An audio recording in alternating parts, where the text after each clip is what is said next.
Então você tem essa questão da guerra, né? Você tem Israel agora, tudo isso que desloca muita gente, que tá ali acostumado a viver sempre no mesmo lugar e é deslocado, você tem risco de transmissão de patógenos. E aqui a gente tem que pensar o ser humano, né, como um ser vivo, como um animal que também transmite doenças e que leva doenças para outras populações. Então, infelizmente, né, essas guerras, né, a gente não pode pensar só no problema e tudo dos refugiados, mas pensando por esse lado, a gente está colocando essas pessoas em risco e colocando também quem está ali numa região que nunca teve contato com patógenos de outras áreas. E efetivamente colocando o resto do mundo em risco também, né? Então, o paralelo que dá para fazer é isso. Toda vez que você tem guerra, toda vez que você tem aglomeração e movimentação humana, você tem transmissão de doenças.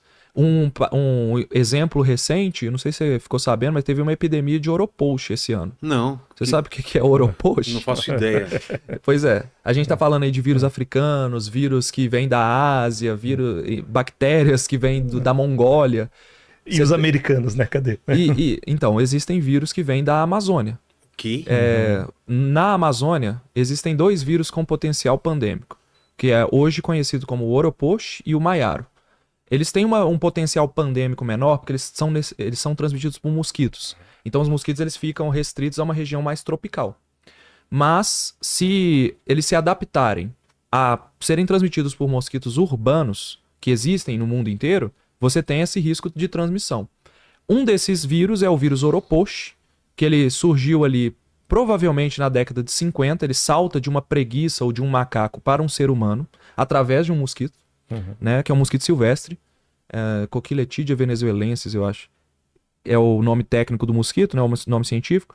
Uma mulher ficou infectada com uma doença que parecia muito com dengue, lá na ilha de Trindade e Tobago, que fica no norte da Venezuela. É um país que tem região floresta amazônica ali, similar à floresta amazônica, né, o bioma, e muita área de mata. Ela fica infectada e a partir dali, a vila que ela morava, que se chamava Oropoche, você tem vários casos e nenhum deles era dengue. Então eles detectaram ali, se eu não me engano, em 1950, 54, um novo vírus, chamado vírus Oropoche, que era por causa era nomeado em nome da vila, né? Vila de Oropoche. Era um hábito antes, né? Nomear os vírus de acordo com o lugar, né? De onde eles são. Hoje em dia nem usa mais, porque você gera estigma à toa. Você fala vírus de São Paulo, o vírus São Paulo, por exemplo. Pô, acaba com a cidade, né? Aí os caras colocam o nome de passarinho. Eu acho pior ainda. Vírus sabiá. Tem um vírus letal pra caramba que ele é chamado vírus sabiá. Ele é do interior de São Paulo. Você lembra quando a gente teve, alguns anos atrás, um surto de febre amarela e a pessoa falando, é o macaco que tá causando, dele que vem. A galera saiu matando, bugio. Saiu matando os macacos aqui sem necessidade. E não é exclusividade agora, né? Você tem o pessoal que falava que era gripe chinesa, peste, enfim. Então nessa vila de Oropoche teve esse surto, descobriram um novo vírus, isolaram, depois eles viram que tinha em preguiça, que tinha em macaco, que quem sustentava a transmissão na floresta era um mosquito, e esses vírus sempre se conectaram com seres humanos, principalmente pessoas que moravam em Manaus, Belém, região ali da Venezuela, contato com a floresta amazônica. Então o Oropoche ele sempre saltou para ser humano. Exatamente igual eu falei com vocês que precisa do vírus saltar para ser humano para começar o surto e depois ele ser transmitido de humano para humano. Nesse caso, transmitido por um mosquito, né? Humano através de um vetor mosquito. Mas o Oropoche nunca criou um problema gigantesco. Em 1980 e 81, teve um surto em Belém e Manaus, que ele não foi bem documentado, porque são regiões negligenciadas, né? Você vê norte, você tem populações isoladas, indígenas. Sempre foi uma doença negligenciada, que causou mais ou menos estimativa de 100 mil casos de Oropoche naquela época, 1980 e 81. Qual que é o problema do Oropoche? Ele é um vírus parecido com os sintomas da dengue, mas ele tem uma característica diferente. Em adultos, ele gosta de ir para o cérebro.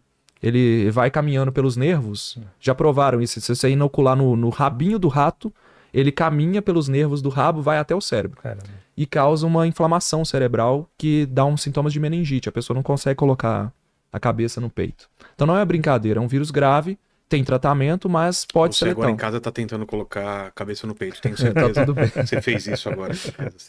Não estou com meningite. Não está com meningite. Teste de meningite imediato. Tá tudo bem aí? Mais ou menos, né? Foi uma dificuldade pra você conseguir aí. Vai. Aí, tá bom. Não está com meningite. Mas então, aí ele tem essa característica que não era conhecida. Então, quando o vírus ele causou esses 100 mil casos, aparecem sintomas novos. Ok, ficou silencioso, não tinha plano de emergência para o Oropost.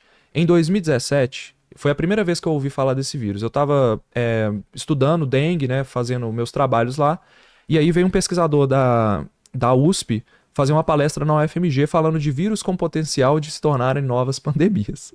E aí ele falou, olha, o vírus Oropost está prestes a se tornar uma epidemia no Brasil, possivelmente uma pandemia e tal. E eu fui olhar o que era. E aí tô assim, caramba, velho, o vírus ele já mutou e ele já é transmitido por pernilongo comum. Então é o mosquito que a gente vê zumbido no ouvido, né? E como é que ele chama? O maruim. O maruim é um mosquitinho pequenininho que tem muito em zona periurbana, rural. O pessoal chama de maruim.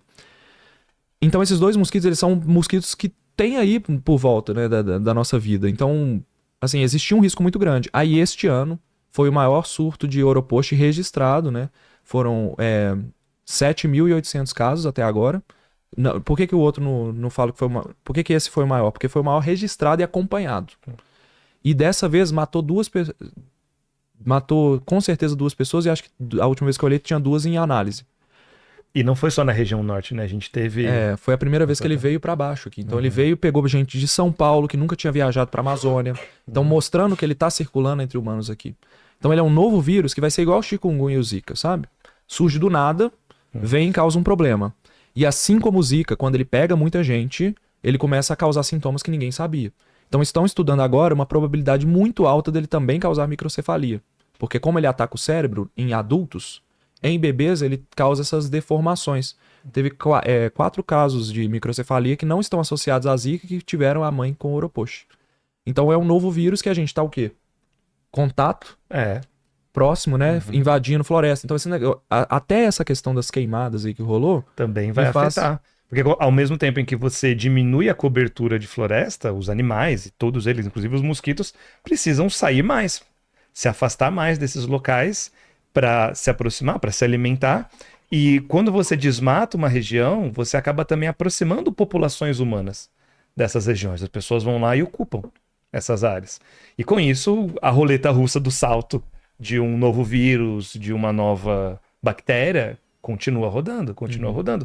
E particularmente doenças que infectam o sistema nervoso são extremamente perigosas, porque as células nervosas não se regeneram. Então, uma doença infecciosa, por exemplo, que pega parte da pele, você pode fazer um tratamento, tirar uma parte ali, depois ela recupera, regenera. Um neurônio não.